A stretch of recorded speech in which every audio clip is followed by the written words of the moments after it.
The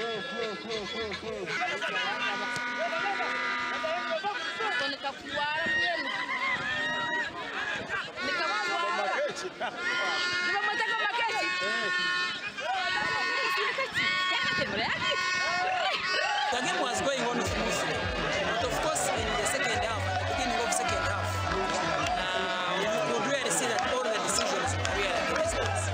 There is one instance when their goalkeeper got the legs of our player in the box, but the referee waved the play on, and his explanation was that the contact was minimal. The contact with the goalkeeper and the legs of our player was minimal. The game ended prematurely, I don't know why, but I'm not the organizer. They will think about it and they will make it work.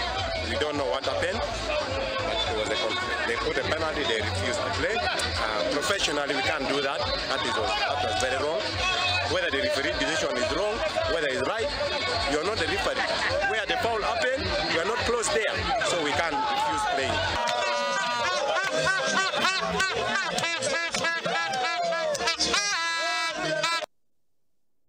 Ngebye mzano ngo twinire kandi ngo